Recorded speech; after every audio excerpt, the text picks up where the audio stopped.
You're this perp back with another video, and I just got done watching Coming to America, the Coming to America sequel.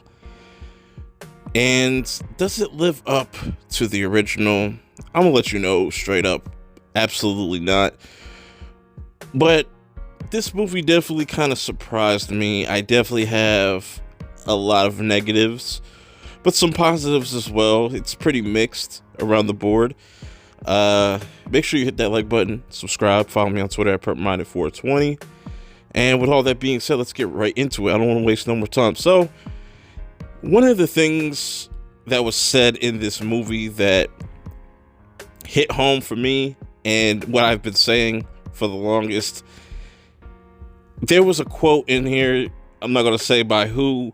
Well, actually, was the guy that's playing Akeem's son, Lavelle. He says they have this conversation. He's having this conversation with this character about American cinema, and he's pretty much like, what else do we have besides superhero movies, remakes, reboots, and sequels that people don't even ask for? And I've been saying this for the longest, but that was definitely like the highlight for me, just the stick out quote. And that goes to show you that a lot of people aren't going to like this movie based on, it being PG-13, which is still a negative for me. I think they could have still done a rated R, but I understand now why they made it PG-13, because this movie is a very family-friendly version of the original. There are a lot of callbacks to the original, which are really funny, like the guys at the barbershop, which that was my favorite parts of this movie.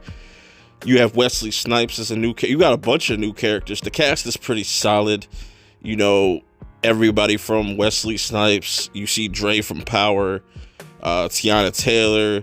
There's some other surprising, cameos in this. I am disappointed that we didn't get to see Samuel Jackson come back for this. That kind of sucks, but I guess, it'd be too expensive to have him as a cameo in this. I don't know.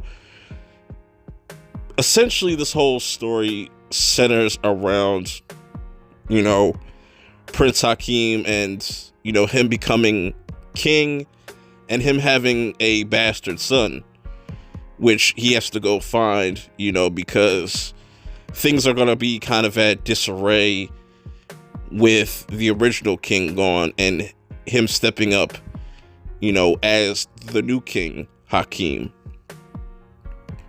This was really interesting to me because he has 3 daughters.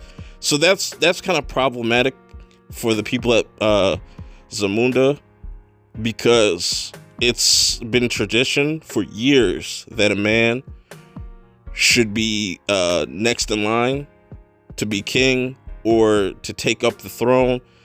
That becomes another theme throughout the movie as well. He has these 3 daughters now, and he has a son out there in Queens, and that's where Leslie Jones' character comes in. And I'm not a fan of Leslie Jones. I feel like she's very typecasted. She comes off a bit obnoxious at times, and it's a little bit too extra.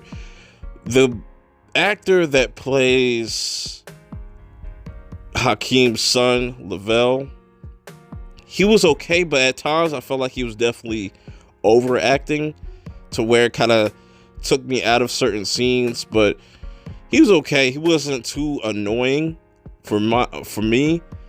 You definitely don't get any. You rarely get any scenes in here. He kind of takes a back seat, I guess for good reason, because they want to focus more on King Akeem and his son Lavelle and their relationship, and just who he is as a king, what kind of king he wants to be, and what type of person that Lavelle wants to be, what type of prince he wants to be. That's pretty much kind of like the theme throughout this whole entire movie. It's definitely more family friendly. Like I said, I think there's a lot you can enjoy from this. There's some things that don't hit for me. Like the soundtrack didn't really hit for me. Oh, fun fact, if you didn't know this, that the movie was pretty much shot in Rick Ross's house.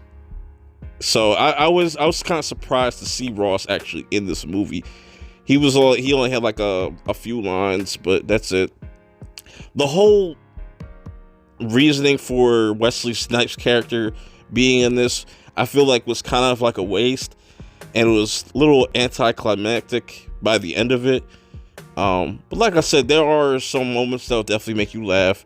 Definitely some callbacks to the original, but it's nowhere near as funny or as good as the original.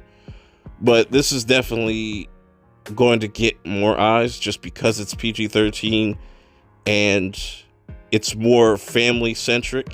Now, would I watch this again? Probably not. That's just me, because I watched this one time and it's pretty much one and done for me. It doesn't really, a lot of the things in this movie doesn't really do it for me. Like I said, I was expecting this to be a dumpster fire just because of the PG-13 rating, but I was kind of surprised. I enjoyed most of what I've seen. It could have definitely been better if it was rated R, but it was cool. Let me know how you guys feel about this movie, if you've seen it or if you have plans on seeing it. Let me know your thoughts in the comments below. Until next time, I'm out.